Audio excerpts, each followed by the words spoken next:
नमस्कार, मी मंदार फणसे. बेधडकमध्ये तुमचं स्वागत आहे. बेधडकमध्ये आज आपण चर्चा करणार आहोत आज झालेल्या निवडणूक निकालांविषयी. जम्मू काश्मीर आणि झारखंड या दोन्ही राज्यांमधले निकाल आपल्या समोर आलेत आणि स्पष्ट झालेले आहेत. आणि या निकालांमध्ये सर्वाधिक आताचे जे परिणाम आलेले आहेत, ज्याच्यामध्ये झारखंडमध्ये भाजपनं जवळजवळ निर्णायक अशी आघाडी घेतलेली आहे आणि भाजप आता झारखंडमध्ये सत्ता स्थापन करेल. त्या व्यतिरिक्त जम्मू आणि काश्मीरमध्ये भाजपनं अतिशय भरघोस अशी आघाडी घेतलेली आहे आणि जम्मू काश्मीरमध्ये सुद्धा भाजप आघाडी सरकार करून सत्तेमध्ये येईल अशी चिन्ह आहेत. नेमकी PDPची आघाडी होईल का, आणखीन कशा प्रकारची इथली राजकीय परिस्थिती आहे आणि या पार्श्वभूमीवर भाजपच्या ज्या काही याच्या आधी केलेले जे काही दावे होते, ज्या अपेक्षा होत्या, त्या अपेक्षा पूर्ण झाल्यात का, हे आपण चर्चेमध्ये बघणार आहोत. 3 प्रश्न खरं तर आपल्याला या अनुषंगाने विचारायचे आहेत आणि त्या प्रश्नांची उत्तरं आपल्याला तपासायची आहेत. भाजपची घोडदौड काश्मीरमध्ये अडखळली आहे का, हा एक प्रश्न आहे. मोदींचा प्रभाव ओसरत चालला आहे का, हा एक प्रश्न आहे. आणि झारखंडच्या विजयाचा आगामी बिहार आणि उत्तर प्रदेश या विधानसभा निवडणुकींमध्ये भाजपला फायदा होईल का, हा सुद्धा आपण प्रश्न विचारणार आहोत. आपल्यासोबत या निमित्ताने चर्चेमध्ये सहभागी आहेत ॲडव्होकेट महादेव शेलार, काँग्रेसचे प्रवक्ते, महेश म्हात्रे, कार्यकारी संपादक IBN लोकमतचे आपल्यासोबत आहेत या स्टुडिओमध्ये, आणि जतीन देसाई, ज्येष्ठ पत्रकार, आपल्यासोबत आहेत या स्टुडिओमध्ये. याशिवाय प्रेम शुक्ल, दोपहर का सामनाचे संपादक, आपल्यासोबत आहेत आणि इतरही मान्यवर या चर्चेमध्ये आपल्यासोबत असणार आहेत थोड्या वेळाने. सुरुवातीला पहिला प्रश्न महादेव शेलार तुम्हाला विचारायचा आहे की जे काही निकाल समोर आलेले आहेत, प्रत्यक्षात आपण बघतोय की 25 आणि 28 अशी परिस्थिती दिसते तिकडे काश्मीरमध्ये आणि काँग्रेसला सुद्धा खरं तर जे अपेक्षित यश होतं ते काही मिळालेलं नाही आहे. काँग्रेसच्या नेत्यांना जे अपेक्षित होतं ते काय आत्ताची परिस्थिती आहे झारखंडमध्ये पूर्णपणे दिलेली नाही आहे. कुठल्याही पद्धतीचं काँग्रेसचं तिथे अस्तित्व दिसत नाही आहे. काँग्रेस मुक्त अशी परिस्थिती हळूहळू होताना दिसते का तुम्हाला? नाही, झारखंडच्या बाबतीमध्ये एक वेगळी परिस्थिती आहे. आणि या अगोदर म्हणजे तशा अर्थाने कुठल्याही राष्ट्रीय पक्षाची सत्ता तिथे एक हाती आलेली नव्हती. तिथल्या स्थानिक लोकांना बरोबर घेऊन या सत्ता आलेल्या होत्या. आता झारखंडमध्ये जो प्रवाह आता सध्याचा दिसतोय तो देशभर ज्या पद्धतीने होता तशा पद्धतीनेच तो झारखंडमध्ये दिसलाय. परंतु आता जम्मू आणि काश्मीर या बाबतीत आपण पाहिलं तर आमच्या आता जागा 17 होत्या पूर्वी, आता काय थोड्याफार कमी झाल्या असतील. आणि याच्या अगोदर आम्ही यांच्याबरोबर गव्हर्नमेंट केलेलं होतं, मेहबूबा बरोबर. त्यानंतर आम्ही उमर अब्दुल्लांबरोबर केलेलं होतं. त्याच्यामुळे आम्हाला कुठे आम्ही अगदी फारच बॅक स्थितीमध्ये गेलोय असं आम्हाला काही वाटत नाही. एक आहे की आम्हाला हा जो भारतीय जनता पक्षाचा जो विघटनवादी धार्मिकवादी जो अजेंडा आहे त्याला आम्ही कायम विरोध करत राहणार. अच्छा, त्या अजेंडाला तुम्ही कायम विरोध करत राहणार आहात आणि तोच मुद्दा सातत्यानं चर्चेमध्ये तुम्ही आणताय. पण त्याहीपेक्षा खरं तर जतीन तुम्हाला विचारायचं आहे की हा जो काही एक प्रकारचा घोडदौड सुरू आहे भाजपची, ही घोडदौड म्हणून तुम्ही बघताय की भाजपला अगदी जम्मू काश्मीरमध्ये सुद्धा जे अपेक्षित यश होतं ते मिळालं नाहीये की त्यांना अपेक्षित आहे ते यश त्यांना मिळालं आहे असं तुम्हाला वाटतं? नाही, मला असं वाटतं की भाजपची जी काही घोडदौड आतापर्यंत जी काही आपल्याला दिसत होती ते कुठेतरी कमी झालेलं या निवडणुकीत आपल्याला दिसतं. या निकालावरून तरी किमान दिसतं. म्हणजे शेवटी कुठेतरी या निवडणुकीत भाजपला किती जागा मिळाल्या, त्यांना किती टक्के मतं मिळाली याची आपल्याला तुलना करायची असेल तर लोकसभेत भाजपचा काय परफॉर्मन्स होता त्याच्यासोबत आपल्याला करावा लागेल.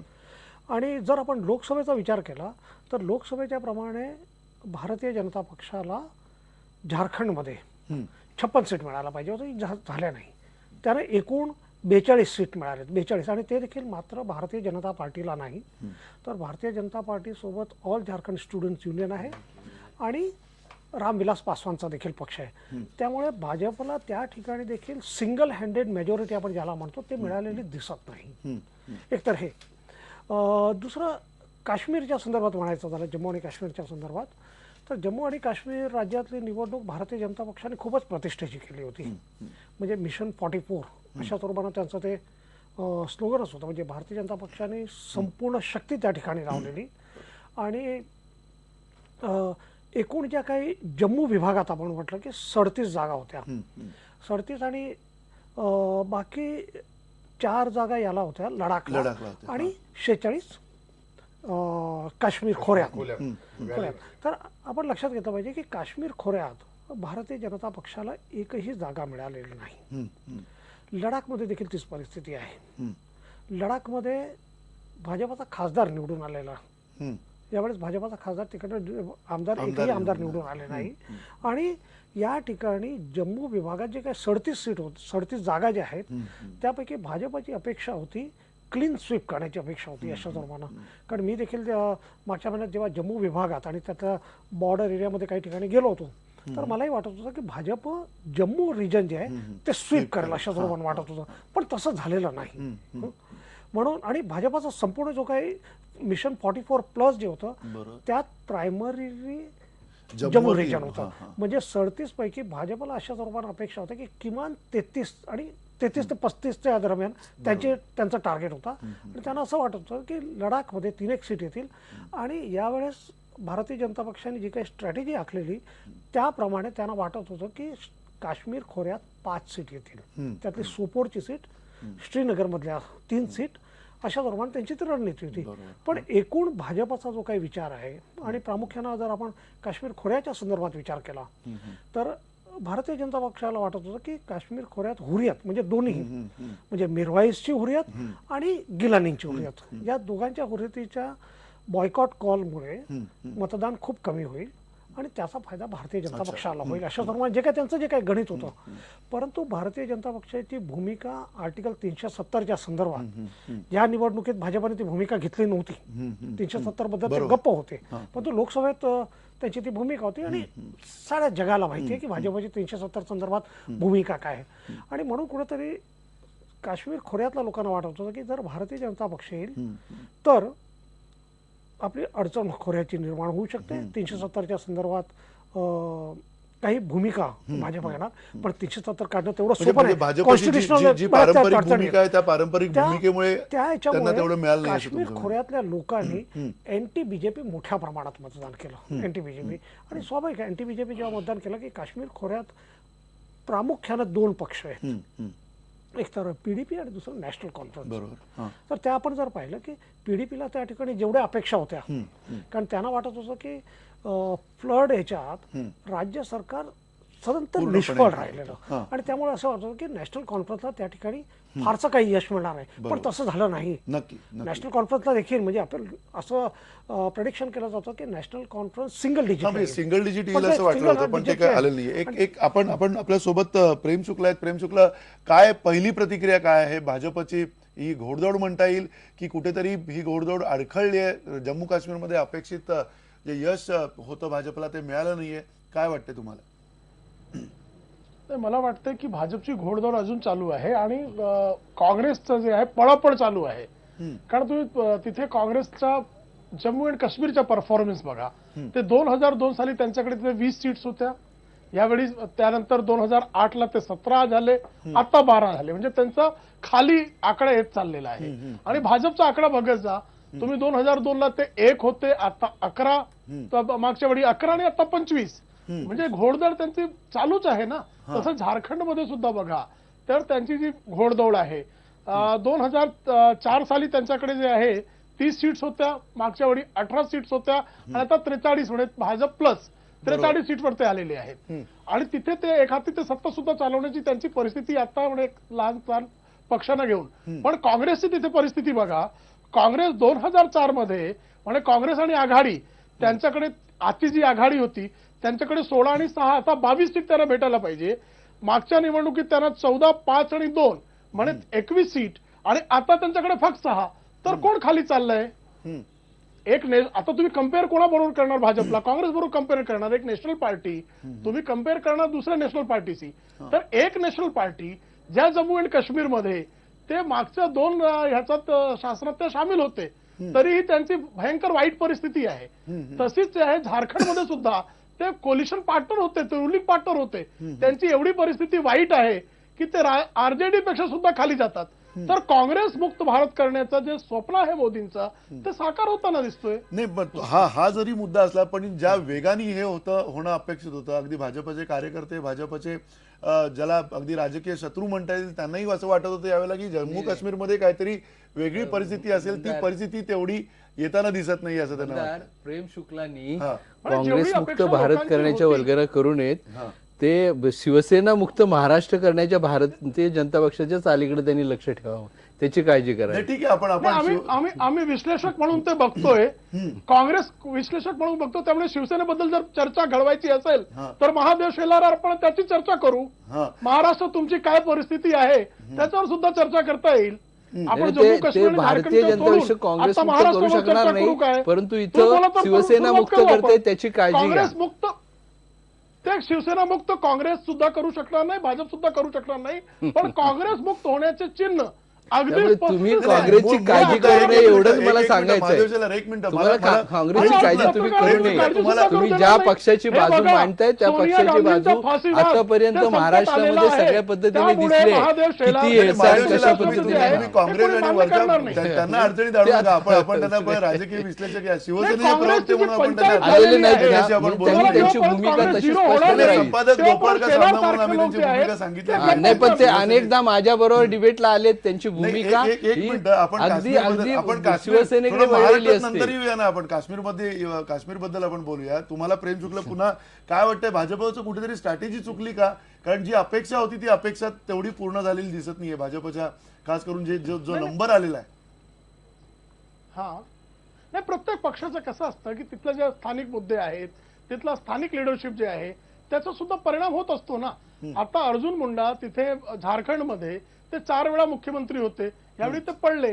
म्हणजे यावेळी जे भारतीय जनता पक्षाने मुख्यमंत्री पदाचा उमेदवार न जाहीर करण्याचं जे धोरण ठेवला, जर त्यांनी समजा अर्जुन मुंडा यांना मुख्यमंत्री पदाचा उमेदवार घोषित केला असता तर त्याचा आणखीच वाईट परिणाम झाला असता, असा सुद्धा निकष काढता येईल. तसंच जे आहे जम्मू अँड काश्मीरमध्ये त्यांना लेहमध्ये आणि काश्मीर व्हॅलीमध्ये त्याला असा लोकांना वाटत होता की त्या हिना भटला काहीतरी सक्सेस भेटेल, पण त्याची डिपॉझिट केली. तर प्रत्येक म्हणजे घाटीमध्ये सुद्धा खोऱ्यामध्ये सुद्धा भाजपला काहीतरी चान्स आहे हे लोकांना जे बरोबर वाटत होता तसा झाला नाही. लेह लडाख मध्ये सुद्धा जसा परिणाम पाहिजे तसा झाला नाही. बरोबर. तरीही ते 11 सीटवरनं ते 25 सीटवर जातात, हे सुद्धा त्यांना म्हणे त्यांचा मोठी ती करामत आहे. हा. नाही, ही करामत आहे तुम्ही म्हणतायत, पण ही करामत पुन्हा महेश मतांचं ध्रुवीकरण म्हणून झालेली करामत आहे की केवळ आणि केवळ गेल्या काही काळातली जी हवा आहे, जी लाट आहे, मोदींची जी काही लाट आहे, त्याच्यामुळे ही सगळी करामत झालेली आहे? नाही, याच्यात नंतर आपल्याला 2-3 गोष्ट लक्षात घेतले पाहिजेत. याच्यात सगळ्यात महत्वाचा मुद्दा आहे तो म्हणजे लोकसभा निवडणूक ज्या विषयावर लढवली गेली राष्ट्रीय पातळीवर तो विषय आणि राज्यातली निवडणूक या 2 निवडणुकांमध्ये फरक असतो. आपण महाराष्ट्राच्या संदर्भात जर लक्षात घेतलं तर लोकसभा निवडणुकीमध्ये शिवसेना आणि भाजपला जेवढ्या जागा मिळालेल्या होत्या त्या जर त्या दोन्ही पक्षांनी एकत्रपणे लढवल्या असत्या आणि महाराष्ट्रामध्ये 230हून अधिक विधानसभा मतदारसंघांमध्ये त्यांचं प्राबल्य राहिलं असतं. आपण दोन्ही पक्षांच्या विजयी आकड्यांची जर टॅली केली तर ते त्याच्या जवळ जात नाहीयेत. दुसरी गोष्ट, आता आपण लोकसभेमध्ये जेवढ्या जागांवर भाजपला झारखंडमध्ये किंवा काश्मीरमध्ये यश मिळालेलं होतं त्यानुसार त्यांना विधानसभेमध्ये ती मतं रिप्लिकेट होतील अशी आपण अपेक्षा करू नये, कारण 2 मुद्दे वेगळे होते. 10 वर्ष ज्या मनमोहन सिंग सरकारने विशेषतः शेवटच्या 5 वर्षाच्या काळामध्ये ज्या गोष्टी करू शकले नव्हते त्याचा लोकांमध्ये प्रचंड असंतोष निर्माण होता आणि तो असंतोष एनकॅश करण्यात मोदींच्या नेतृत्वाखालचं भाजप यशस्वी ठरलं होतं आणि त्यामुळे त्यांना लोकांनी प्रचंड मताधिक्याने निवडून दिलं. आताच्या या राज्यातल्या ज्या निवडणुका होत्या या राज्यातल्या निवडणुकांमध्ये स्थानिक मुद्दे महत्वाचे होते. स्थानिक मुद्द्यांच्या बरोबर आपण काश्मीरचा जर स्पेसिफिकली विषय लक्षात घेतला तर एक गोष्ट प्रकर्षाने आपण समजून घेतली पाहिजे, ती म्हणजे पूर परिस्थिती आल्यानंतर नॅशनल काँग्रेस कॉन्फरन्सच्या सरकारने ज्या प्रकारे त्या संपूर्ण विषयाकडे दुर्लक्ष केलं होतं, लोकांचे प्रचंड हाल झाले, बायका मुलांचे हाल झाले आणि तिथे सैन्याच्या मदतीमुळे तिथे संपूर्ण प्रशासन ताळ्यावर येऊ शकलं, कारण ओमर अब्दुल्लांचं प्रशासन पूर्णपणे त्या सगळ्या याच्यामध्ये ढासळून गेलेलं होतं, ढेपाळलेलं होतं. त्याची रिॲक्शन पीडीपीला जे चांगलं बहुमत व्हॅलीमध्ये मिळालेलं आहे, चांगली आघाडी मिळालेली आहे ती त्यामुळे मिळालेली आहे. नॅशनल कॉन्फरन्सला ज्या प्रकारे सिंगल डिजिटवरून जेमतेम ते थोडेसे वर गेलेले आपल्याला दिसतात आणि या जोडीला त्यांच्याबरोबर सातत्याने राहिलेल्या काँग्रेसला सुद्धा त्याचा फटका बसला. आता आपण इथे दोन गोष्टी लक्षात घेतल्या पाहिजेत. भाजपला त्यांच्या अपेक्षेनुसार म्हणजे त्यांना जर 25च्या ऐवजी 28 जागा मिळाल्या असत्या तर आज भाजप सुद्धा तिथे क्रमांक 1चा पक्ष असता. केवळ 3 जागांमुळे त्यांची ते माघारी पडलेले आहेत किंवा मागे पडलेले आहेत. परंतु 11 जागांवरून 25 जागांवर त्या पक्षांनी जी झेप घेतलेली आहे ती झेप म्हणजे काँग्रेसकडून सातत्याने जे बोललं जातं, मी गुलाम नबी आझाद यांचं सुद्धा स्टेटमेंट बघितलं की ते म्हणतात काय आम्ही त्याच्याकडे काही विशेष गांभीर्याने बघत नाही. परंतु राजकारणात किंवा युद्धामध्ये असं म्हटलं जातं की दुश्मन को कभी कमजोर मत समजो.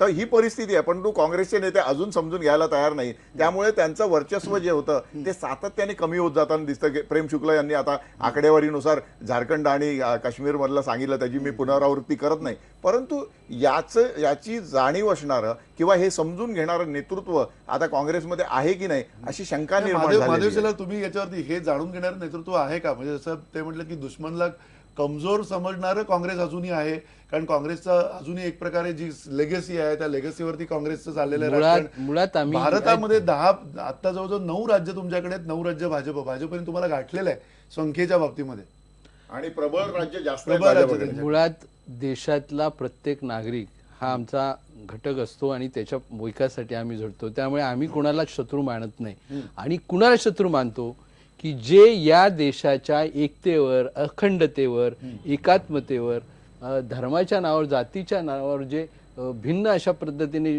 छेदन करण्याचा प्रयत्न करतात त्यांना. आपला एक मगाशी एक चांगला सवाल होता की ह्या ध्रुवीकरणाचा प्रकार, वोट्स ध्रुवीकरणाचा प्रकार हा किती वेळा घडलाय? हा लोकसभेमध्ये आपल्याला आढळला की लोकसभेमध्ये की ज्या वेळेला 81 जागामध्ये त्या ठिकाणी 53 जागा भारतीय जनता पक्षाने दिले, काचऱ्या प्रकारे तिथे माहोल निर्माण केला होता हे आपल्याला माहिती आहे. आणि आता देखील जम्मू की जो भाग प्राबल्याने हिंदू बहुल्याचा पंडिताचा आहे त्या ठिकाणी यांना जास्त जागा मिळाल्या. आणि याचाच अर्थ फक्त हा त्यांचा जो अजेंडा आहे तो पहा.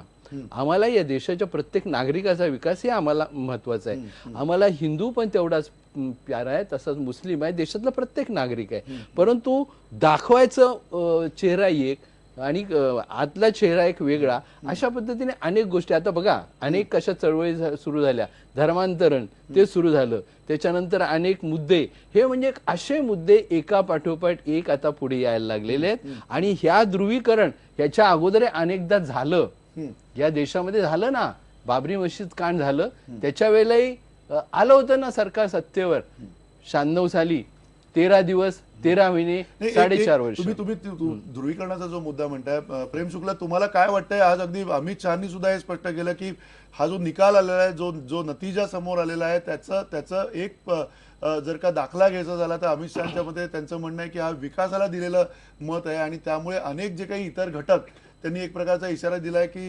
ध्रुवीकरणाचा प्रयत्न करतायत किंवा एक प्रकारचं कडवं राजकारण करायचा प्रयत्न करतायत, त्यांना सुद्धा मिळालेला हा इशारा आहे असं खुद्द अमित शहा म्हटलेत आज. याबद्दल तुमचं काय मत आहे? नाही, हे ध्रुवीकरणचे जे आरोप आहे ते काँग्रेस नेहमी करत असतं. म्हणजे 99ला त्यावेळी अटल बिहारी वाजपेयी सरकार असताना अटल बिहारी वाजपेयींबद्दल नंतर काँग्रेसच्या लोकांमध्ये खूप मत चांगलं आहे त्यांच्याबद्दल. पण 99ला तुम्हाला आठवत असेल डांग कांड त्या कोणी उचलला होता की गुजरातमध्ये ख्रिस्ती मिशनरीला मारला जातोय, ओडिसामध्ये सुद्धा हा प्रकार उचलण्यात आला होता. जेव्हा काँग्रेसकडे कुठलाही मुद्दा नसतो तेव्हा धर्मांतरणाचा मुद्दा घेतात. आता सुद्धा आग्रामध्ये ज्यावेळी तुम्ही धर्मांतराचा मुद्दा काढता की 5 लोक मुसलमान झाले, त्याच वेळी तिथेच त्याच जिल्ह्यात आग्र्यामध्ये 20 कुटुंब जे आहे ते ख्रिस्ती झाले. ते मुद्दे काँग्रेसवाले सोनिया गांधीला घाबरून उचलू शकत नाही. जर पोलरायझेशन करता तर पोलरायझेशनसाठी एक व्यक्ती पोलरायझेशन करू शकत नाही. समोरून पोलरायझेशन करण्याचा म्हणजे तुम्ही संसदेचा पहिला जे अधिवेशन म्हणजे दुसरं जे अधिवेशन आहे त्या अधिवेशनात त्या धर्मांतराच्या मुद्द्यावर ते तिथे का सांगतात ना की आम्ही कानून करणे के लिए तयार आहे, पण हे कानूनसाठी डिबेट करायला सुद्धा तयार नाहीत.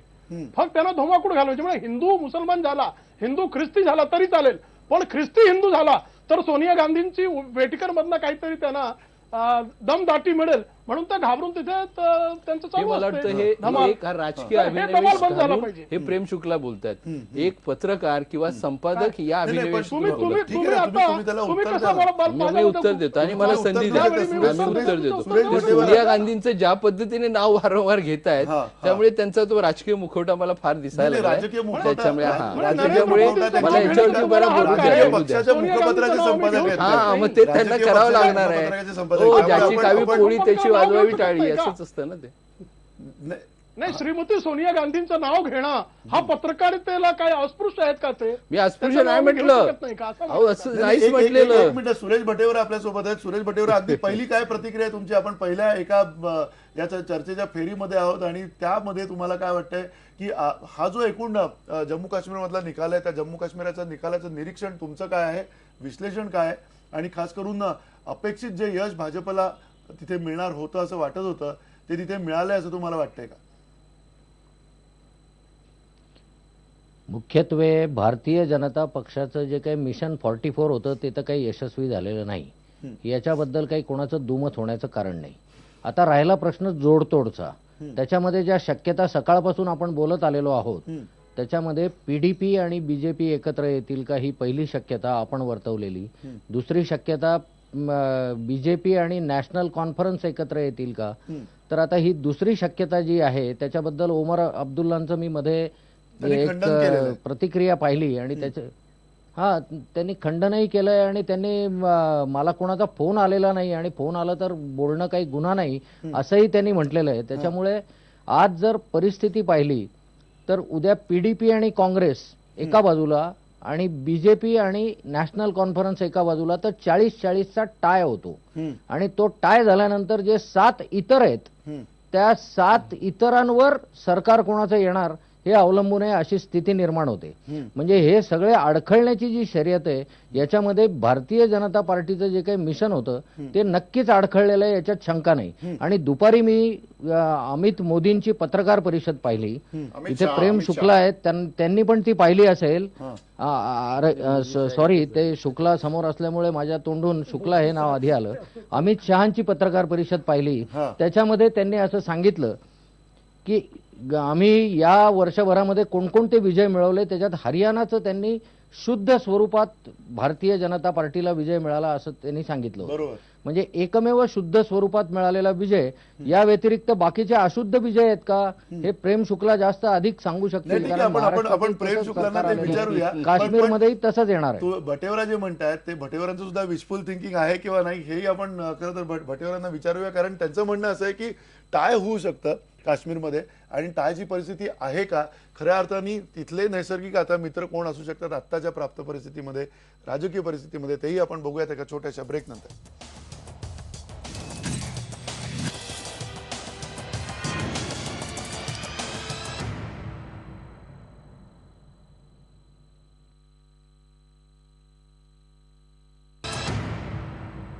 जम्मू काश्मीर आणि झारखंडमधल्या निवडणूक निकालांवरती आपण चर्चा करतोय बेधडकमध्ये. आपल्या सोबत आता या चर्चेमध्ये डॉक्टर विनय सहस्त्रबुद्धे आहेत, राष्ट्रीय उपाध्यक्ष भाजपचे, आणि समर खडस आपल्यासोबत आहेत, वरिष्ठ सहाय्यक संपादक महाराष्ट्र टाइम्सचे. दोघांचं स्वागत आहे या चर्चेमध्ये. आणि पहिला प्रश्न विनय सहस्त्रबुद्धे तुम्हाला विचारायचा आहे की ज्या अपेक्षेने गेल्या काही काळामध्ये सगळ्या गोष्टी बोलल्या गेल्या होत्या आणि खूप मोठ्या अपेक्षा भाजपकडनं सुद्धा निर्माण केल्या गेल्या होत्या, खास करून जम्मू काश्मीरमध्ये, त्या अपेक्षा पूर्ण झाल्यात असं म्हणता येईल का आता? कारण बहुमत मिळेल किंवा मिशन 44 जे काही त्यावेळेला सांगितलं गेलं होतं त्याच्या आसपास न पोहोचता कुठेतरी दुसऱ्या नंबरचा पक्ष म्हणून आता जम्मू काश्मीरमध्ये भाजपला स्थान मिळालेलं आहे.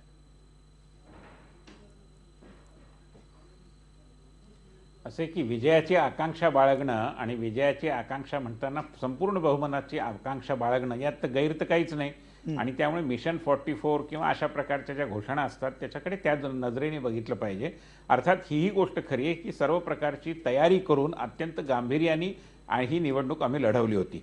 पण भारतीय जनता पार्टीचं मुळातलं अस्तित्व त्या राज्यामधलं हे एका विशिष्ट क्षेत्रापुरतं मर्यादित आणि अन्य ठिकाणी शिरकाव करण्याची आमची धडपड, त्यामध्ये लडाखमध्ये आम्हाला मिळालेला लोकसभेतला विजय आणि जो काश्मीर व्हॅलीचा भाग आहे त्याही भागामध्ये आम्हाला जनाधार विस्तार करण्याचे जे काही प्रयत्न आमचे चालले होते त्याला मिळालेला आधीचा चांगला प्रतिसाद, या सगळ्या पार्श्वभूमीवर आपण याच्याकडे बघितलं पाहिजे. निश्चितपणे मिशन 44 पासून आम्ही दूर राहिलो आहोत, ही गोष्ट खरी आहे. परंतु त्यावर म्हणजे त्याकडे त्या संकुचित दृष्टीने न पाहता आमच्या जागा कधी नव्हे एवढ्या अशा एका टप्प्यापर्यंत आल्या आहेत की भारतीय जनता पार्टीला विचारात न घेता आता काश्मीरला स्थिर आणि विकासोन्मुख अशा प्रकारचं सरकार मिळण्याची शक्यता जवळजवळ संपुष्टात आली आहे. आणि त्यामुळे भारतीय जनता पार्टी हा एक फोर्स टू रेकन विथ, ही एक शक्ती म्हणून काश्मीरच्या राजकारणात उदयाला आलेला आहे. हे कमीत कमी भारतीय जनता पार्टीच्या विरोधकांना आणि यांचं मिशन अनसक्सेसफुल झालं यामध्येच ज्यांना आनंद आहे त्यांना मला असं वाटतं की लक्षात घेणं क्रमप्राप्त आहे. नक्की. पण त्याबरोबरीनं कुठे तुम्हाला असं वाटतं की ध्रुवीकरण जे मतांचं झालं खास करून खोऱ्यामध्ये ते भाजपच्या विरोधात झालं असं म्हणता येईल का? आणि त्याच वेळेला भाजपनी ज्या काही गेल्या काही काळामध्ये धोरणं आखली होती या सगळ्या निवडणुकीच्या काळामध्ये ती धोरणं कुठेतरी काश्मीर खोऱ्यामध्ये कमी पडली असं तुम्हाला वाटतंय? अजिबात नाही. पंतप्रधान नरेंद्र मोदींनी सुरुवातीपासून अटलजींनी ज्या प्रकारची भूमिका घेतली होती तीच भूमिका आम्ही पुढे घेऊन जाणार आहोत. अशा प्रकारची जमहुरियत, इन्सानियत, काश्मीरियत या प्रकारची मांडणी केली. तुम्ही जर बघाल तर काश्मीरच्या खोऱ्यामध्ये देखील आमचं मतांचं प्रमाण वाढलेलं आहे. आम्हाला जागा जिंकता आली नाही याचा अर्थ सगळंच काही संपलेलं आहे आणि यांना आता एकदम झिडकारून लावलंय असं मानण्याचं काही कारण नाही. अहो, जिथून आम्ही सुरू केलं त्याचा जर विचार केला, आम्ही कुठे होतो याची जर पार्श्वभूमी बघितली तर मला असं वाटतं की आम्ही काही प्रमाणामध्ये ज्याला आपण इनरोड्स करणं म्हणतात तशा प्रकारे शिरकाव केलेला आहे. लोकांच्या मनामध्ये काही एक स्थान निर्माण केलेलं आहे आणि जनतेचा अधिक विश्वास संपादन करण्याकरता अधिक मेहनत केली पाहिजे याबद्दल काही दुमत नाही. ती आम्ही करू येत्या काळामध्ये. परंतु आता आम्हाला जे मिळालेलं यश आहे, मला पुन्हा तेवढंच म्हणायचं आहे की ते फक्त एका विभागापुरतं सीमित आहे. त्यामुळे ध्रुवीकरणाचा मुद्दाच येत नाही याच्यामध्ये. आम्ही सबंध काश्मीरचं प्रतिनिधित्व करू इच्छितो आहोत. आम्ही केवळ जम्मूचं करू इच्छित नाही, केवळ लडाखचं, केवळ व्हॅलीचं करू इच्छित नाही. आणि त्यामुळे एक एकात्मतावादी अशा प्रकारची शक्ती काश्मीरमध्ये भारतीय जनता पार्टीच्या या भव्य यशामुळे, ते जरी अपेक्षित इतकं नसलं तरी ते निश्चितपणे भव्य आहे. पूर्वीपेक्षा जागा आमच्या 2.5 पटीने वाढलेल्या आहेत. या वास्तवाकडे लक्ष वेधलं आपण, जर आपलं सगळ्यांचं लक्ष वेधू शकलो मी, तर मला असं वाटतं की त्याकडे त्या नजरेने आपण निश्चितपणे बघू शकू. नक्की. पण समर खडस, तुम्हाला काय वाटतंय भाजपची आतापर्यंतची जी रणनीती काश्मीर मधली होती, सर्वाधिक भर या सगळ्या रणनीतीमधला आणि मतांची जी भिस्त होती ती जम्मू विभागावरती आणि लडाखवरती होती आणि त्यामुळे कुठेतरी भाजपचा जो एक प्रकारची जी घोडदौड काश्मीरमध्ये अपेक्षित होती ती झाली नाही असं म्हणता येईल का? मला असं वाटत नाही. मला थोडं जे सहस्त्रबुद्धे म्हणतात त्यातला काही भाग पटतोय की त्यांना जी मिळालेली म्हणजे जम्मूमध्ये जे त्यांना यश मिळालं ते तर स्पष्टच आहे. पण व्हॅलीत सुद्धा त्यांना जी मतं मिळालेली आहेत याआधी म्हणजे त्यांना अगदी 100-200 मतं मिळताना सुद्धा त्यांना फार प्रॉब्लेम यायचा. तर त्यांना सायझेबल मतं मिळालेली आहेत. प्रश्न आहे तो आता पुढे सरकार बनवण्याचा. आता त्याच्यामध्ये पीडीपी आणि भाजप हे जर एकत्र आले तर पीडीपीची जी भूमिका आहे, म्हणजे भूमिका म्हणण्यापेक्षा ती विचारधाराच मानतात ती स्वायत्ततेची आहे आणि काश्मीरला ऑटोनॉमी मिळाली पाहिजे हे त्यांचं ठाम मत आहे. आणि मुळामध्ये भाजपची जी पूर्व पिठिका पाहिली किंवा त्यांचं जे मूळ उगम स्थान आहे जनसंघ किंवा त्याच्या आधीपासून, तर त्यांचं पहिलं आंदोलनच काश्मीरमधलं एक विधान, एक प्रधान, एक निशान याच्यावर झालेलं आहे.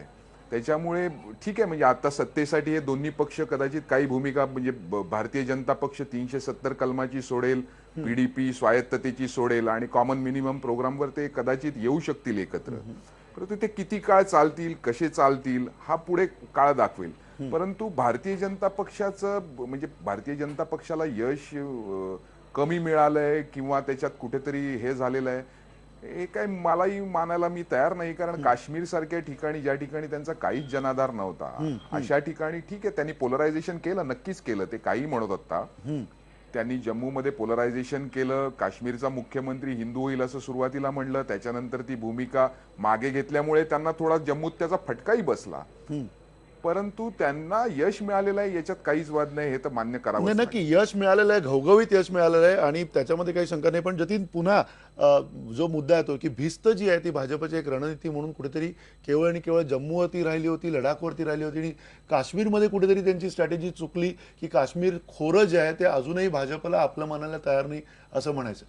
नाही, मला असं वाटतं की भारतीय जनता पक्षाने प्रचंड प्रयत्न केले काश्मीर खोऱ्यात देखील इनरोड्स करण्याचं. म्हणजे त्यांचं जे काही टार्गेट होतं की त्यांना फारशा जागा काश्मीर खोऱ्यात मिळणार हे अपेक्षाच नव्हती.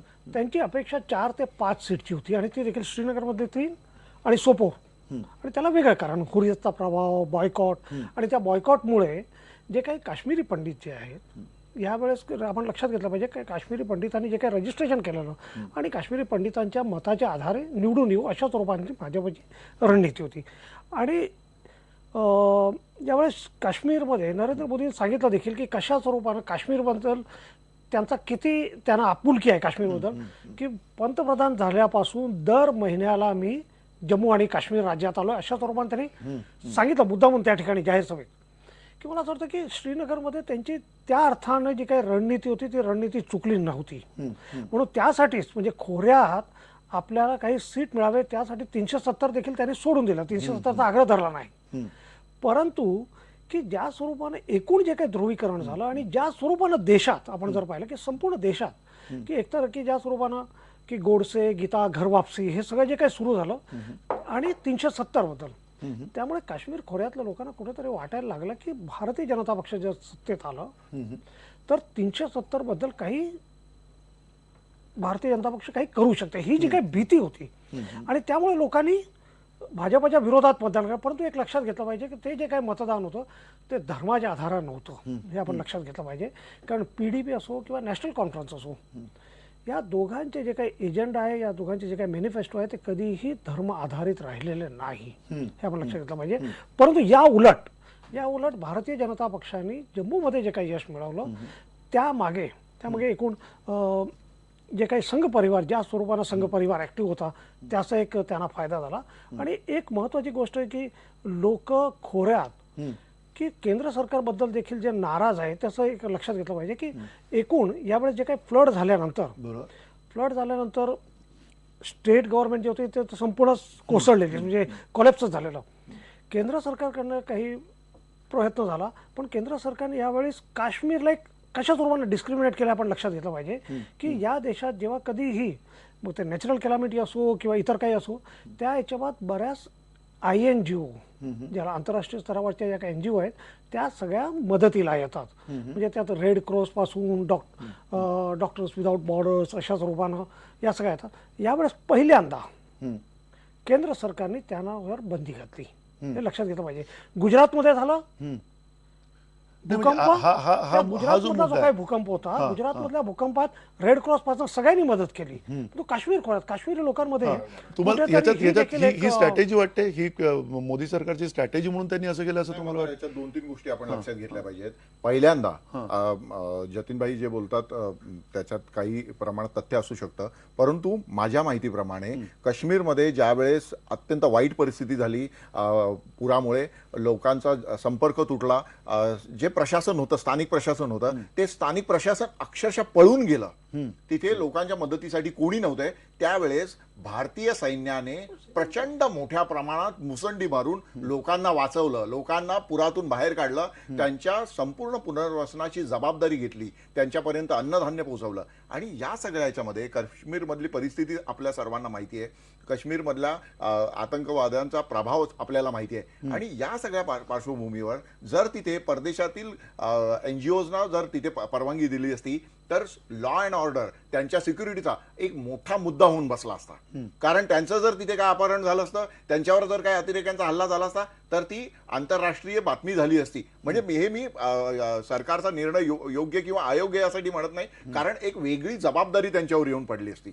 दुसरी आणखीन एक महत्वाची गोष्ट, याच्यामध्ये केंद्र शासनाने पुढाकार जर त्यावेळेस घेतला नसता, मुख्यमंत्री आणि इतर मंत्र्यांच्या आधी जर केंद्र शासनाचे प्रतिनिधी म्हणून मोदी आणि इतर त्यांचे सहकारी पोहोचले नसते तर काय परिस्थिती झाली असती हे आपण सगळेजण जाणतो. त्यामुळे काश्मीरमधली ही व्हॅलीमधली जी परिस्थिती होती, व्हॅलीमध्ये संपूर्ण राजकारण जे आहे हे मुल्ला मौलवींच्या फतव्यावर चालतं. तिथला कडवा जो आतंकवाद आहे त्याच्या जोडीला तिथला कट्टर धार्मिक वाद हा सगळा जो तिथे पसरलेला आहे त्याच्या जोरावर तिथलं राजकारण चालतं. त्यामुळे भाजपला तिथे घुसण्याला संधी मिळालेली होती, ही सुद्धा गोष्ट मोठी आहे. कारण जर याच्या आधी सुद्धा आपण बघितलं काँग्रेस किंवा अन्य पक्षांना व्हॅलीमध्ये जास्त जागा कधीच मिळत नव्हत्या, कारण काश्मीरी माणसासाठी काश्मीरियत हा एक त्यांचा वेगळा धर्म आहे, ही वेगळी त्यांची जीवनशैली आहे आणि त्याच्याशी निगडीत जे लोक असतात, ज्या पार्टी असतात, म्हणजे पीडीपी असेल किंवा नॅशनल कॉन्फरन्स असेल, त्यांना सातत्याने त्यांनी मतदान केलेलं आहे. त्यामुळे या सगळ्या पार्श्वभूमीवर जसं विनयजी म्हणाले की भाजपला तिथे एंट्री मिळाली, ही सुद्धा खूप मोठी गोष्ट. आणि ही जी त्यांनी जी आता 25 पर्यंतची मजल गाठलेली आहे ही गेल्या 15-20 वर्षातली आहे ना. 15-20 वर्षाआधी काश्मीरमध्ये भाजपचं स्थान हे अत्यंत नगण्य होतं. तर या सगळ्या पार्श्वभूमीवर आपण ही गोष्ट लक्षात घेतली पाहिजे की भाजपने जी मुसंडी मारलेली आहे त्या मागे त्यांची जी काय स्ट्रॅटेजी असेल, त्यांनी म्हणजे लो एम इज क्राईम असं म्हणतात, त्यांनी 44चा आकडा धरला, ठीक आहे ना, परंतु 44च्या पेक्षा ते 25 पर्यंत पोहोचले. हे जर काँग्रेस त्याच्याकडे गांभीर्याने बघत नसेल तर ते मूर्खाच्या नंदनवनात वावरत आहे. नक्की. म्हणजे मूळ मुद्दा पुन्हा आणखीन असा आहे की जे आपण थोडंसं अधिक तपशीलवार जाऊया, कारण खोऱ्यामध्ये नेमकं काय घडलंय. कारण एकीकडे जतीन देसाई जे म्हणतायत ते त्याच्यातला अर्थ वेगळा निघतोय, स्वतः विनयजी जे म्हणतात त्याच्यातला अर्थ वेगळा निघतोय, जे आता महेश म्हात्रे म्हणाले त्याच्यामधला काही अर्थ वेगळा निघतोय. कुठे नेमका विरोधाभास त्याच्यामध्ये आहे तेही आपण थोडं तपशीलवार जाणून घेऊयात. अगदी त्याच्या आधी पुन्हा एकदा भटेवरा तुम्हाला विचारायचं आहे की हा जो एकीकडे आपण म्हणतोय कट्टरतावाद तिकडे आहे, एकीकडे म्हणतोय काश्मीरियत आहे, एकीकडे आपण म्हणतोय की तिकडे भाजपला सुद्धा भरघोस मतदान यावेळेला झालेलं आहे, नेमकं काय घडतंय खोऱ्यामध्ये असं तुम्हाला वाटतंय? एक गोष्ट स्पष्ट आहे याच्यामध्ये की व्हॅली म्हणजे काश्मीर खोरं, श्रीनगर खोरं आणि लेह लडाख इथे भारतीय जनता पार्टीचं खातं पण उघडलेलं नाही. जम्मूमध्ये त्यांना चांगलं यश मिळालेलं आहे, ते आकडे बोलतायत. आता याच्यामध्ये मगा समर खडस जो मुद्दा बोलत होते पोलरायझेशनचा, तो मोठ्या प्रमाणावर झालेला आहे, हे अमान्य करण्यात काही कारण नाही. आता म्हात्रे म्हणाले की तिथे मुल्ला मौलवींच्या फतव्यावर राजकारण चालतं. तो म्हणजे खरं पाहिलं तर व्हॅलीतल्या मतदारांचा अपमान आहे याचं, कारण 70% मतदान करून त्यांनी ते भारतीय आहेत हे सिद्ध केलेलं आहे. आणि त्याच्यामध्ये बीजेपीलाही मतं दिली आहेत, ती काही कोणाच्या फतव्यानी दिलेली नाही आहेत. तर आपण त्यांचा सन्मान केला पाहिजे मुळात त्या मतदारांचा. मी त्यांचा अपमान करण्याचा मुद्दा नाही, तुम्ही त्यासाठी फार ते मनाला लावून घेऊ नका, कारण व्हॅली मधली परिस्थिती आहे, व्हॅली मधलं सगळं राजकारण हे तुम्ही दिल्लीमध्ये पत्रकार होता, तुम्हाला ते माहिती असलं पाहिजे. परंतु या सगळ्या गोष्टी वारंवार माध्यमांमध्ये चर्चेला जातात. काश्मीरमध्ये तसं होत नाही. नाही, एक मिनिट, माझं मी बोलू का आता? बोला ना. हा, तर प्रश्न असा आहे की व्हॅलीमध्ये आपण सगळ्या चर्चेचा जो सूर पाहतोय त्याच्यामध्ये सकाळपासून ऐकतोय की व्हॅलीमध्ये अँटी बीजेपी मतदान झालेलं आहे आणि जम्मूमध्ये अँटी खोरं अशा प्रकारचं मतदान झालेलं आहे. आणि त्याला कारणीभूत आत्ता जे काही फार घर वापसी असेल, रामजादे हरामजादे असेल, अनेक गोष्टी घडलेल्या आहेत. म्हणजे दोन टोकाची दोन पक्षांनी मोठं यश मिळवलेलं आहे. आता जर हे मोठं यश मिळवलेले दोन पक्ष एकत्र येण्याची गोष्ट करत असतील आणि त्याच्यातून जर स्थायी सरकार निर्माण होणार असेल तर त्याला शुभेच्छा द्यायला हरकत नाही. पण ते सरकार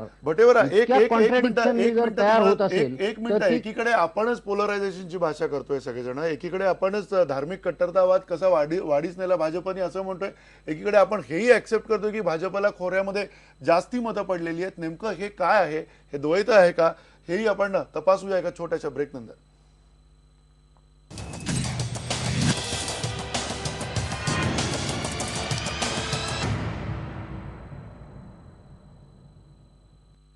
बेधडकमध्ये आपण चर्चा करतोय निवडणुकांचा जो काही निकाल आलाय त्या संदर्भामध्ये, आणि अर्थात आता काश्मीर खोऱ्यामध्ये नेमकं काय घडलंय, खरंच ध्रुवीकरण मतांचं झालं किंवा नाही, आणि जर ध्रुवीकरणाचा प्रयत्न झाला असेल तर तो कोणी केला आणि त्याचे परिणाम नेमके कोणाला भोगावे लागले हे आपण समजून घेतोय. आपल्या सोबत समर खडस आहेत. समर खडस, ध्रुवीकरणाचा ज्या वेळेला मुद्दा येतो त्यावेळेला तुम्हाला काय वाटतंय की सगळ्याच बाजूंनी ध्रुवीकरण करण्याचा प्रयत्न केला गेला की आता जी काही निरीक्षणं समोर दिसतात आपल्याला की एकीकडे भाजपला मतांचा टक्केवारी वाढले हे आपण मानतोय, दुसरीकडे आपण म्हणतोय की तिकडे ध्रुवीकरण सुद्धा झालंय आणि तिसरीकडे आपण हेही म्हणतोय की साधारणतः केवळ आणि केवळ जम्मूमध्येच भाजपनं ध्रुवीकरणाचा प्रयत्न केला आणि बाहेर दुसरीकडे काही प्रयत्न झालेला नाहीये.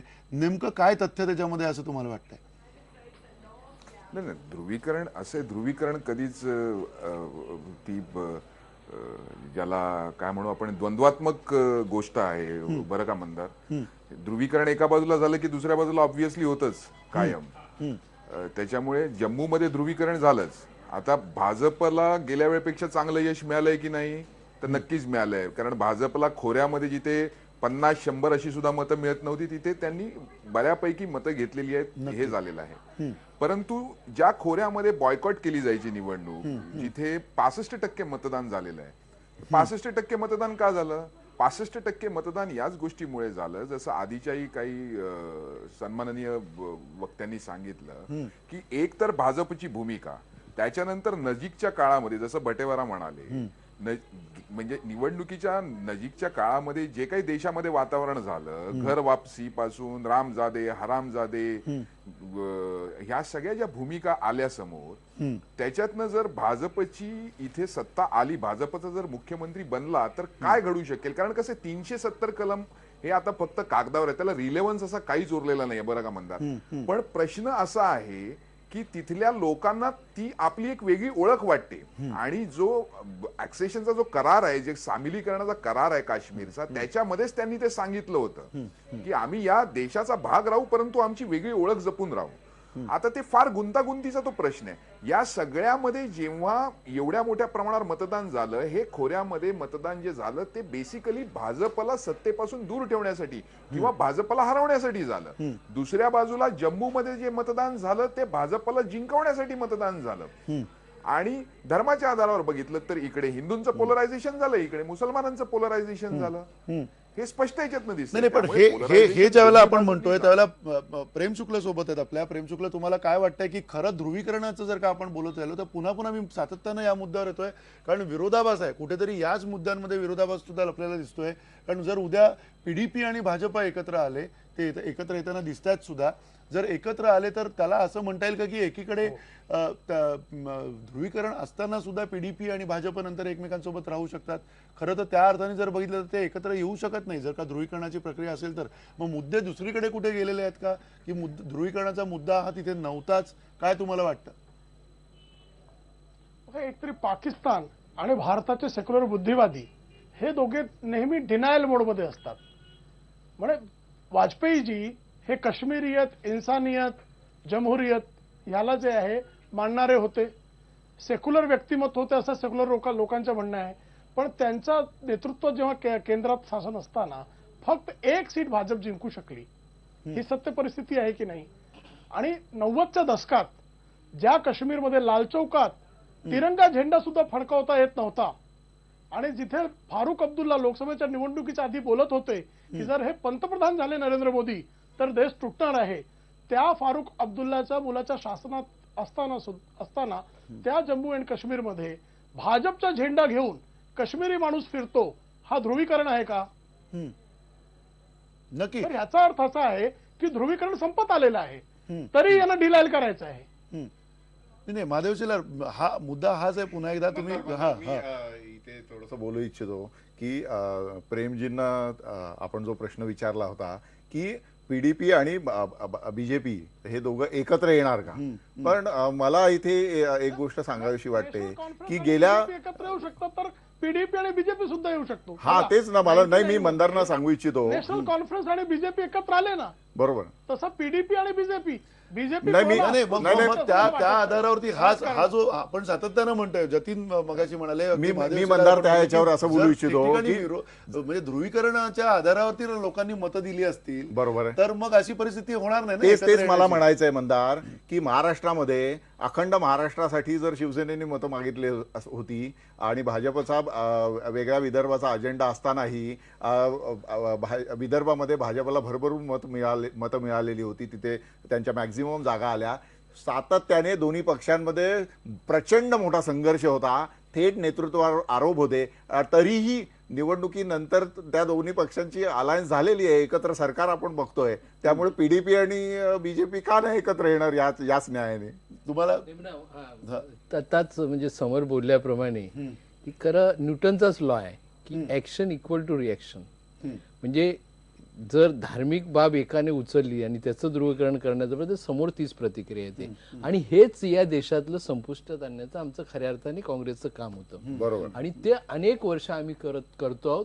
त्याला बहुतांश प्रमाणात यश आलं. परत ते बिघडवण्याचा काही लोक प्रयत्न करतात, परंतु त्यांना यश येणार नाही याची आम्हाला खात्री आहे. अच्छा, तुम्ही सातत्यानं मुद्दा तोच आहे की जो काही लोक बिघडवण्याचा प्रयत्न करतात आणि त्या बरोबरीनं खरं तर विनयजी तुम्हाला विचारायचं आहे की हा जो विरोधाभास आहे तो विरोधाभास म्हणून आपण बघत राहायचं आणि नंतर हे सगळे पक्ष भाजप असेल आणि PDP असेल हा एकत्र येताना आम्ही बघणार आहोत की त्याहीपेक्षा वेगळी परिस्थिती खरं तर तिकडे खोऱ्यामध्ये किंवा काश्मीरच्या लोकांची म्हणून परिस्थिती, त्यांच्या मनातल्या ज्या काही ॲस्पिरेशन्स आहेत त्या आता वेगळ्या आहेत. जसा देश बदलताना आम्ही बघितला गेल्या 2014 मधल्या निवडणुकांमध्ये जे इश्यूज होते, जे अजेंडा होते याच्या अगोदरचे तेही बदललेले बघितले. तेवढीच परिस्थिती काश्मीरमध्ये सुद्धा आहे असं तुम्हाला वाटतंय?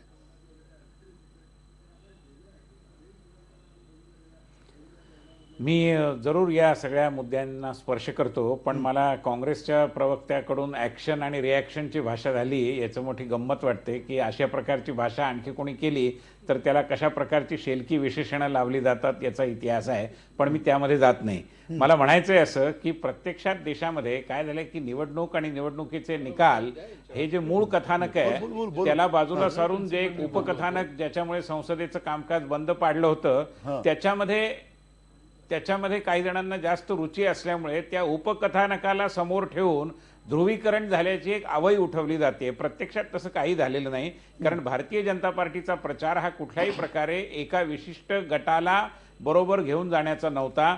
तसा असता तर आम्हाला अशा प्रकारचं यश आणि जो चंचू प्रवेश किंवा जे आता प्रेम शुक्लांनी या ठिकाणी सांगितलं की काश्मीरी जनतेनी आणि ज्या प्रमाणात मोठ्या सभा झाल्या, बनिहालला सभा झाली अमित शहांची किंवा श्रीनगरमध्ये सभा झाल्या, त्याला खूप चांगल्या प्रकारचा प्रतिसाद मिळाला. आता ही गोष्ट खरी आहे की जेवढे सभांना लोक आले तेवढे सगळ्यांनी मतं दिली नाहीत बहुधा, आणि त्यामुळे आम्हाला जेवढं चांगलं यश मिळायला हवं तेवढं मिळालं नाही.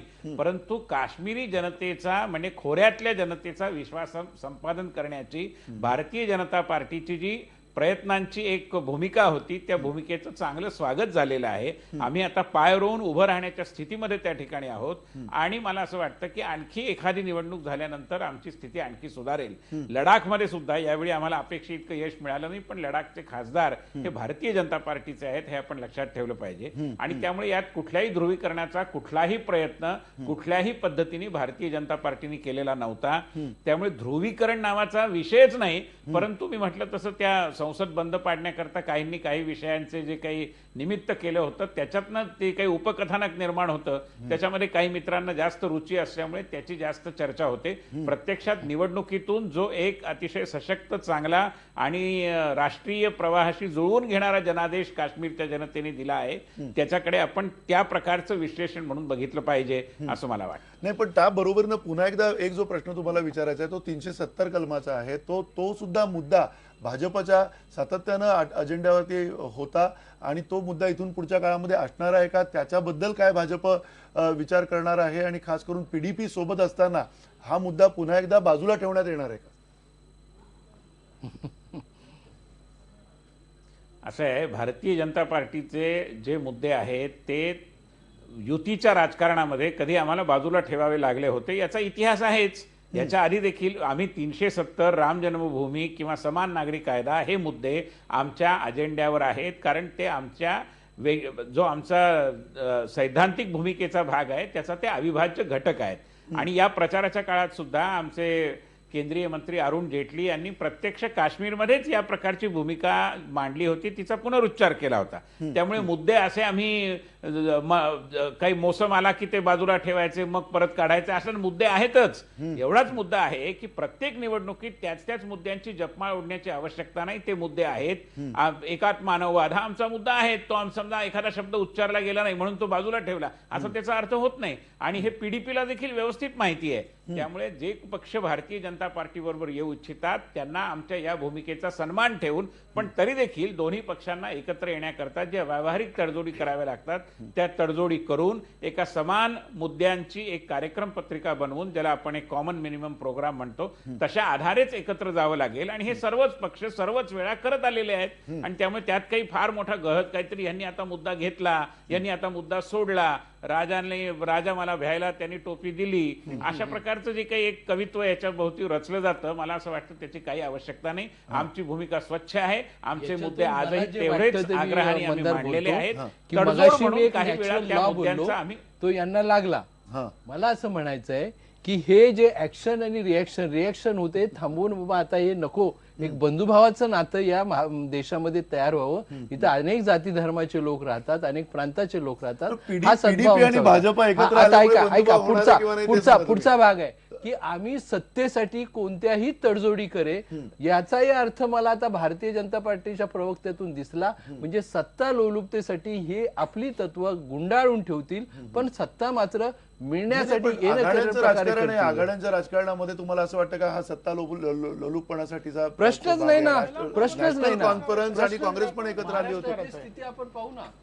नाही ठीक आहे, महाराष्ट्रातली स्थिती आपण पाहण्याच्या अगोदर पुन्हा एकदा शेलार साहेबांचा एक प्रश्न विचारायचा आहे मला. हा बोला प्रेमजी बोला. 98 ला तुम्ही पत्रकाराच्या इंद्र कुमार गुजरालचं सरकार का पाडला होता? कारण द्रविड मुन्नेत्र कजगम त्यासाठी गुजराल सरकारमध्ये सहभागी होती. आणि 2004 मध्ये तुम्ही त्यांच्याबरोबर निवडणूक का लढवला आणि सत्तेत का सामील केलं त्यांना? ती सत्ता लोलुपता नव्हती का? हे जरा स्पष्ट करा. नाही एक मुद्दा आपण त्या मुद्द्यावरती इतर सगळ्यांची सगळ्या पक्षांची उदाहरणं आहेत, सगळ्या पक्षांची उदाहरणं आहेत. मूळ मुद्दा जो आहे ज्याच्यामध्ये आज आणखीन जसं जम्मू काश्मीरला भाजपला जे यश मिळालंय त्याच्या बरोबरीनं आणखीन भरघोस यश खरं तर झारखंडमध्ये मिळालेलं आहे. आणि या झारखंडच्या विजयाचा आगामी निवडणुका ज्या आहेत मध्य भारतातल्या, उत्तर मध्य भारतातल्या, उत्तर प्रदेश आणि बिहारमधल्या या निवडणुकांवरती काही प्रभाव पडणार आहे का, त्याची सुद्धा आपण चर्चा करणार होतो एका छोट्याशा ब्रेकमध्ये.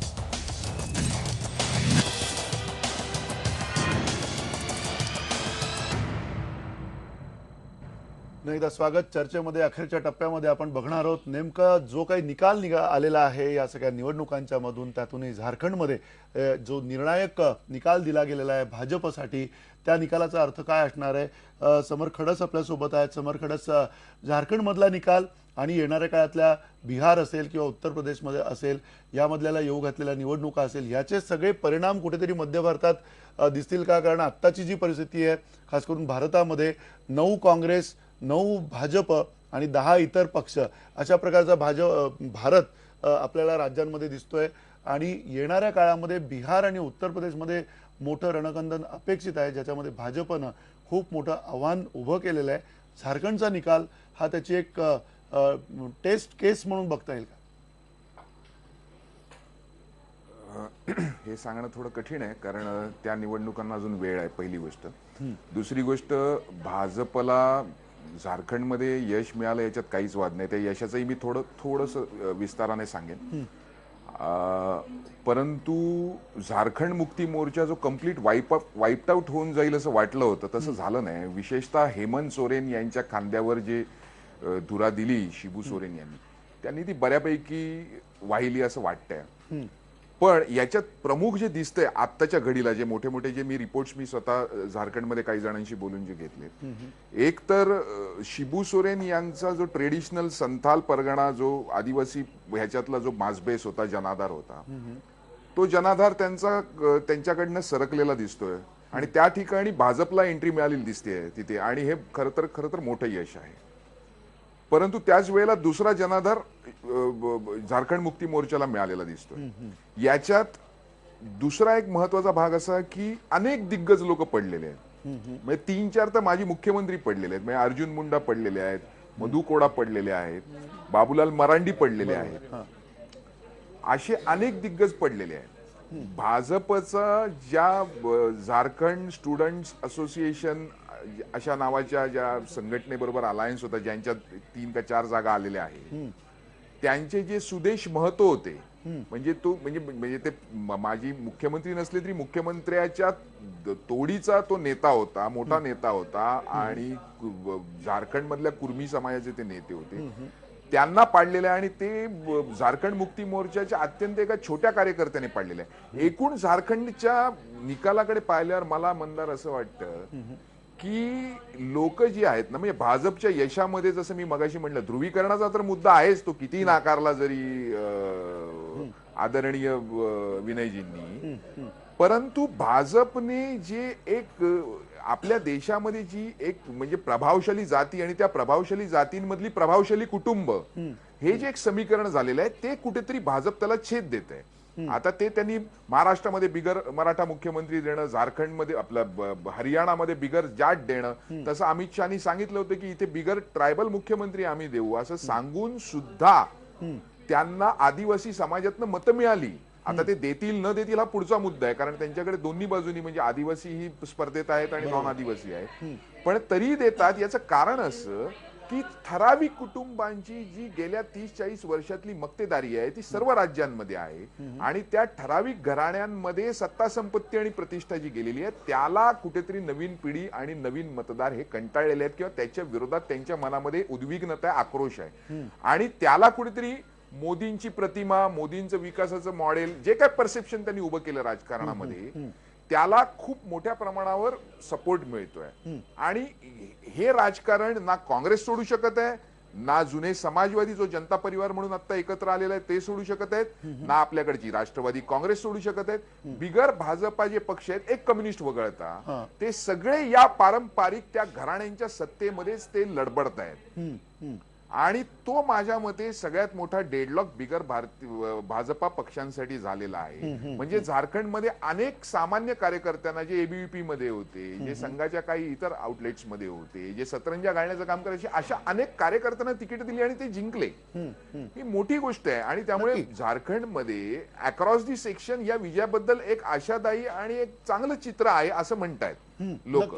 पण त्याच्यामध्ये मला असं वाटतं की हा एक मुख्य मुद्दा आहे असं माझं मत आहे. नक्की तुम्ही म्हणता की हा मुख्य मुद्दा आहे, एक वेगळं विश्लेषण तुम्ही त्या संदर्भामधलं केलेलं आहे. विनयजी, तुम्हाला अगदी जाता जाता हाच प्रश्न विचारायचा आहे की येणाऱ्या काळामधल्या या निवडणुकांमध्ये झारखंडचा विजय जो आहे तो मध्य भारतापासून पुन्हा उत्तर मध्य भारतापर्यंत येणाऱ्या बिहार आणि उत्तर प्रदेशातल्या निवडणुकांपर्यंत याचा जो परिणाम आहे तो पोहोचेल असं तुम्हाला वाटतंय? कारण त्यातूनही एकीकडे कट्टरतावाद, एकीकडे हा सगळा ध्रुवीकरणाचा जो मुद्दा आहे तो काँग्रेसही उचलत आहे, भाजपशी निगडित अनेक जे काही वेगवेगळ्या छोट्या संघटना आहेत त्या सुद्धा हा मुद्दा सातत्यानं उचलत असतात. काय तुमचा अजेंडा असणार आहे? विकासाचाच अजेंडा असणार आहे की ध्रुवीकरणाच्या सुद्धा बाबतीमध्ये काही ठिकाणी या गोष्टी घडत राहताना येणाऱ्या काळात आम्हाला दिसतील?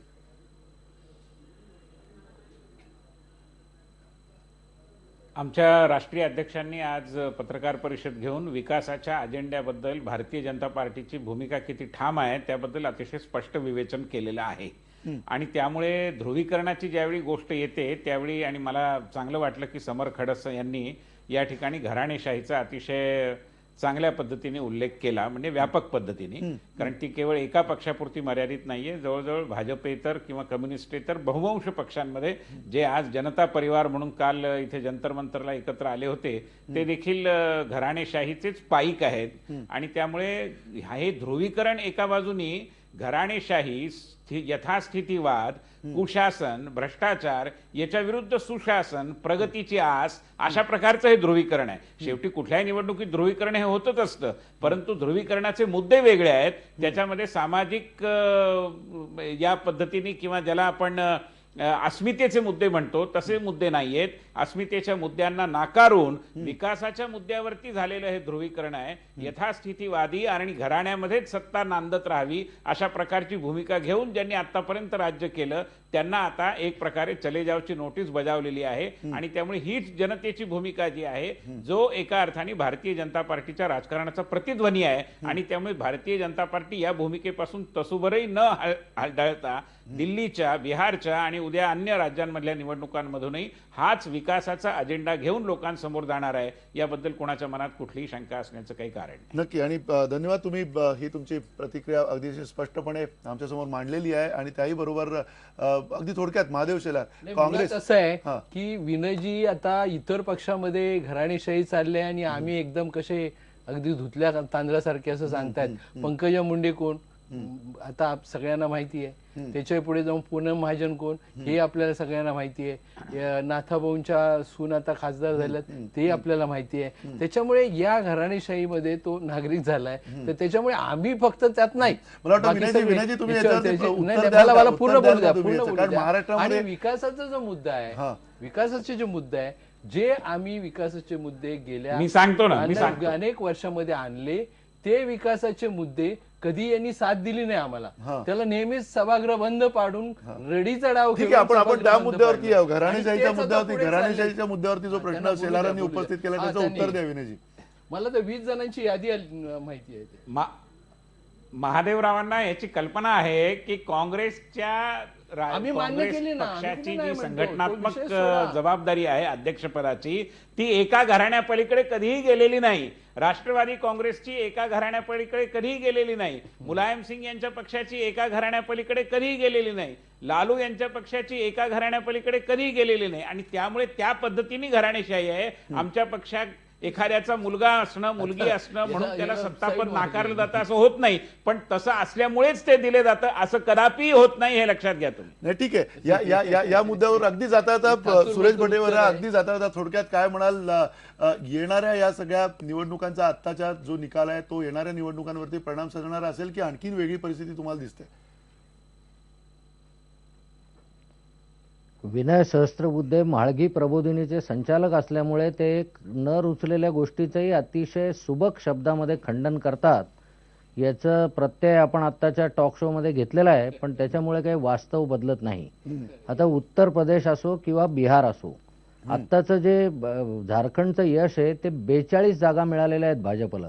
म्हणजे ते काही घवघवीत यश वगैरे म्हणता येत नाही. 41ला सत्ता येते तिथे, म्हणजे एकच जास्त जागा आहे. आता याच्या पुढे बिहारमध्ये नितीश कुमार बीजेपी पासून दूर का गेले, आणि संपूर्ण युपी मध्ये गेले वर्षभर किंवा विशेषतः मोदी सत्तेवर आल्यानंतर लव जिहाद पासूनचे जे काही प्रयोग चाललेले आहेत, आणि त्याच्यानंतर भारतीय जनता पक्षाला बाय इलेक्शन मध्ये जो मार खावा लागलेला आहे ते डोळ्यासमोर आहेच. पण आता एक ताजी घटना मला या निमित्ताने सांगावीशी वाटते की जे घर वापसी नावाचा प्रकार झाला, की ज्याच्यामध्ये मुस्लिम लोकांना यादवांचा दर्जा देण्याचा प्रयोग जो झाला, त्याच्यामुळे मुलायम सिंग गप्प राहिले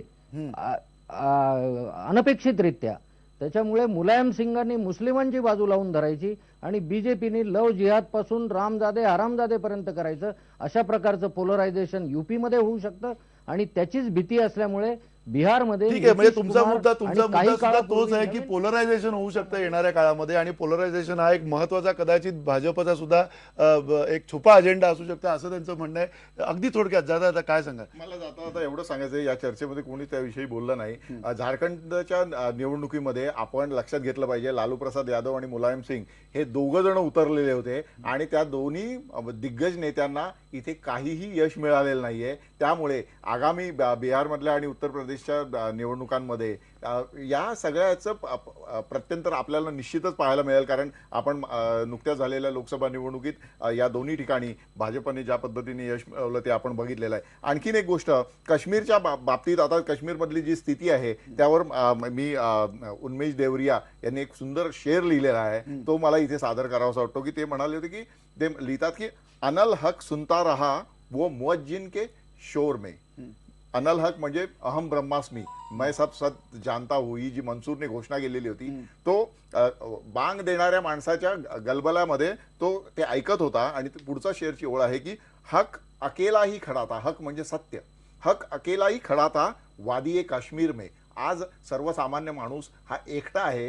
राजकारणाची सगळी गडबड झालेली आहे, सत्ता मिळवण्याची सगळी आता सुरू झालेली आहे, परंतु तिथला जो सर्वसामान्य माणूस आहे तो एकटा आहे. त्याला ज्या वेळेस बळ मिळेल तेव्हा खऱ्या अर्थाने काश्मीर भारताचा खऱ्या अर्थाने भाग होईल असं मला वाटतं. नक्की. आणि ही प्रक्रिया खरं तर अपेक्षित आहे की सुरू होईल, आणि या सुरू झालेल्या प्रक्रियेमधनं येणाऱ्या काळामध्ये वेगळं भारताचं चित्र आपल्या समोर येईल अशी अपेक्षा करायला हरकत नाही आहे. झारखंड असो किंवा काश्मीर असो, मतदार राजांनी आपण खऱ्या अर्थाने कसं राजे आहोत हे दाखवून दिलेलं आहे. एवढं म्हणायला काही हरकत नाही आहे. धन्यवाद. नमस्कार.